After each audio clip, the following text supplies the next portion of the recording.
Hi, I'm Matt Golinski, Healthy Food Ambassador for Health and Wellbeing Queensland. This is Kat from the Pick of the Crop project. Hey, Matt. And this is the lovely Glennis, who's the teacher and garden expert here at Logan City Special School. Now, Kat, can you tell us a little bit about the Pick of the Crop project? Absolutely. So we're here on behalf of Health and Wellbeing Queensland.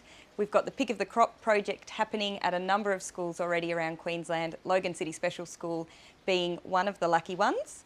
And today we're going to have an interactive session with some of the students here at the school. We're going to show how we can make food fun. We're going to use our senses, we're going to look at food, taste food, and overall learn about how we can have some really good experiences around food in the kitchen and in the garden.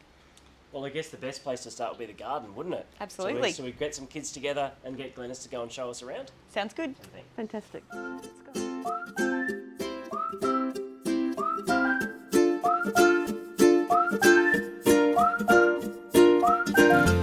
Okay, so I think the first thing we'll get is some of... You guys know what these are? Chives. Chives. Excellent work. Okay, I'll throw them in the basket. What do you reckon, Liam? Get some of this? Yeah. Some nice lettuce. I'll just pick some bits out of it. I won't take the whole thing. And you know what else I'm eyeing off here is some of this kale. This little baby kale. That'll be perfect in our rice rolls. I might pick some of these flowers too. We might put some of those in our rice paper rolls because they're going to make them look really pretty. Smell.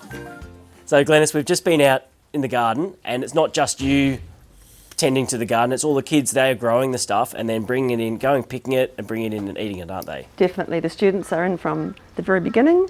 We buy the seedlings, the students plant, they harvest, they look after the vegetables and fruit and herbs in the garden, and we harvest from the garden and bring it into the kitchen to cook. Students impact on their learning by expanding their knowledge about the variety of foods we've got growing in the garden, the colours, textures, flavours, and hopefully take that information home with them when they go. What we're going to do today is we're going to use some of the stuff we just picked in the garden. They're all and fresh. They are very, very fresh. I've never seen such fresh stuff and so beautiful as well. We're going to make some rice paper rolls, and this is a really great sort of family meal to make. It's something where you can just put everything onto a big platter, put it in the middle of the table, and everyone can help themselves.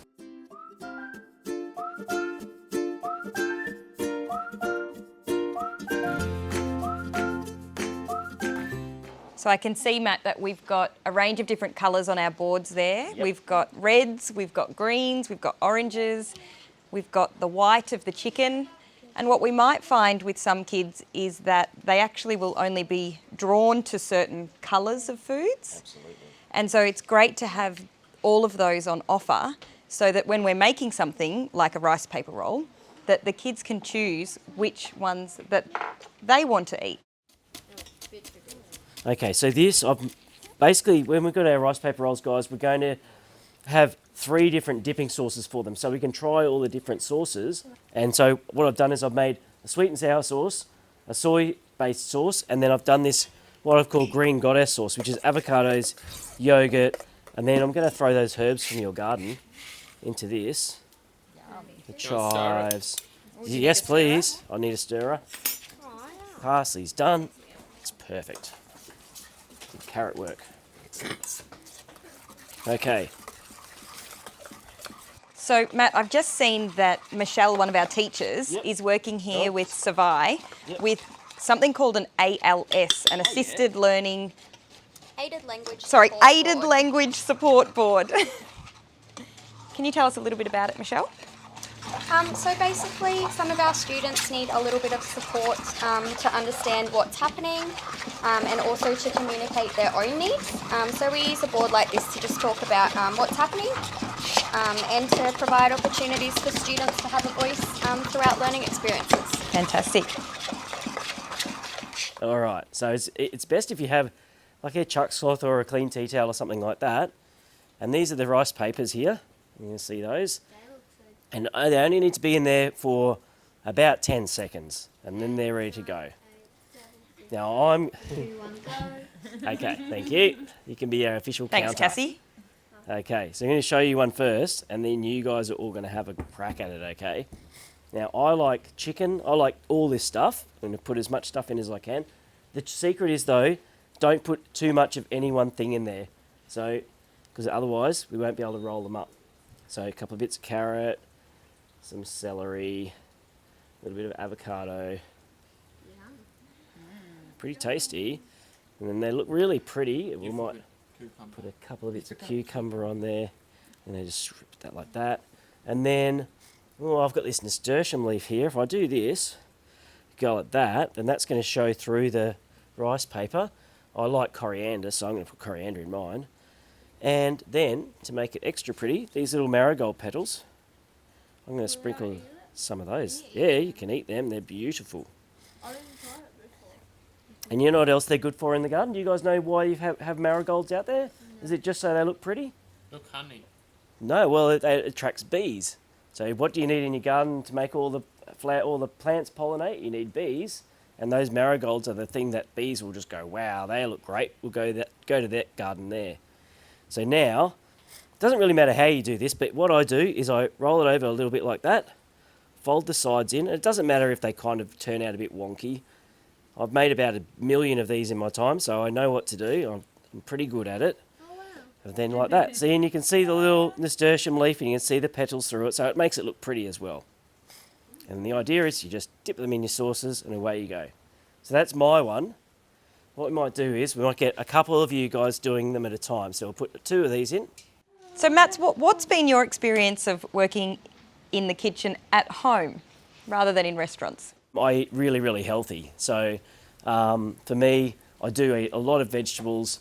I go down to the shops regularly and go, choose a few things that look good and I cook them at home for my dinner. I've got a 3-year-old daughter, so it's about working out what I can make for all 3 of us to eat that everyone's going to enjoy, usually. And does your daughter help you? Yes, she does. She sits on the kitchen bench every night and she helps. She peels the garlic for me and picks herbs and things like that. So like the kids have done today, we can do that in our own homes as well? Absolutely. And it's really fun. And getting to know the garden as well. We'll go out into the garden, myself and my daughter, and pick stuff and take it back into the kitchen. So, okay, you going to go first? You game? What do you reckon? You up for it? Okay, that's your one, Liam, and that's your one. There you go. Off you go, Levi. What are you going to put in yours? Oh, dang it. What's this thing? That's celery. Give it a crack. Go on. Yeah. So you're both making colourful ones. Yeah, absolutely. And don't forget we've got all these bits and pieces over here. There's lettuce, there's little kale leaves, which would be really nice.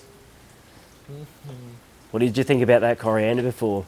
You're not sold on it? Nah. Nah.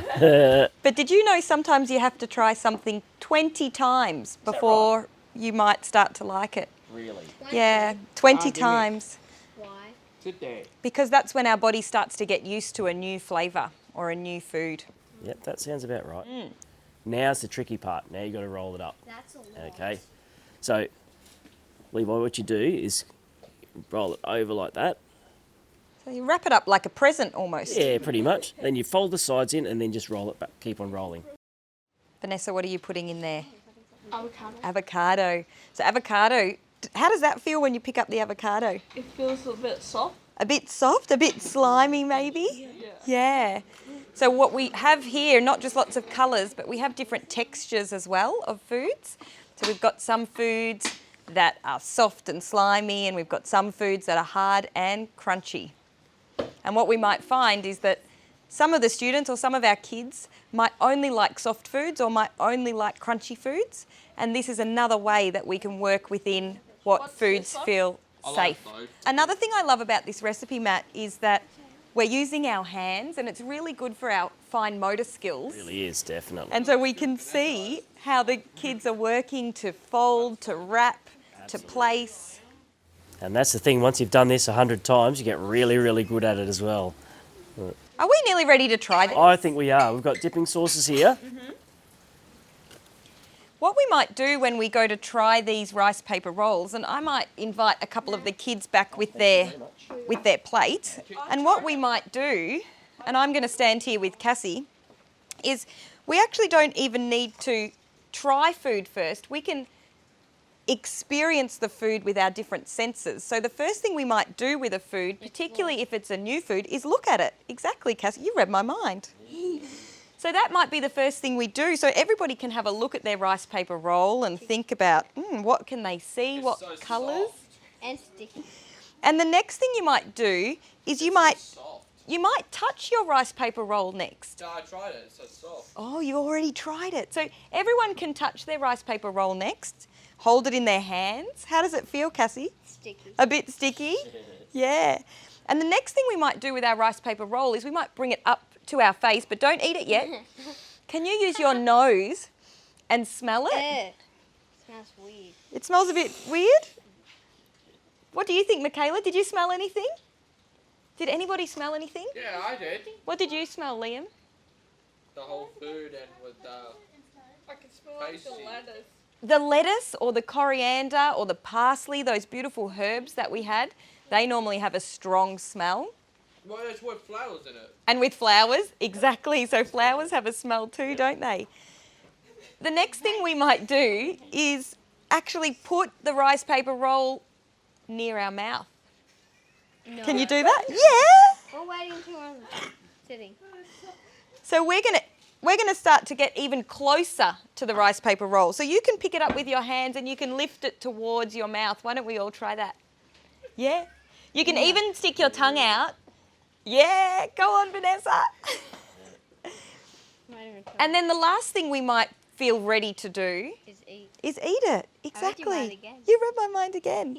Okay, so that's a way that we can enjoy and experience food with all of our different senses. And sometimes we might only be ready to look at the food. Sometimes we might be ready to look at it and touch it. And then other times we might be ready to smell it, to taste it, and to eat it and enjoy it.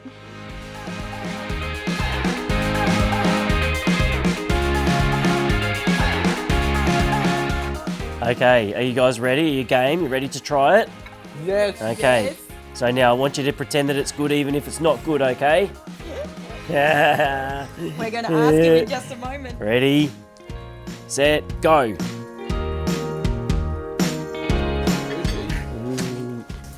Sky, was that yummy or yucky? Yummy. It tastes good.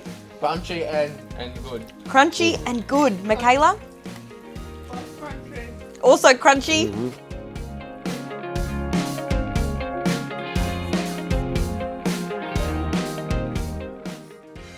Okay, so today we've gone from the garden to the kitchen. We've got creative. We've had a lot of fun. We've done some learning. That's what Pick of the Crop's all about. It's fantastic. We've all learned some new skills and learned how to make rice paper rolls. That's something we can all take home and make every day. That sounds great. What could we say now? It's a wrap. It's a wrap. It's a wrap.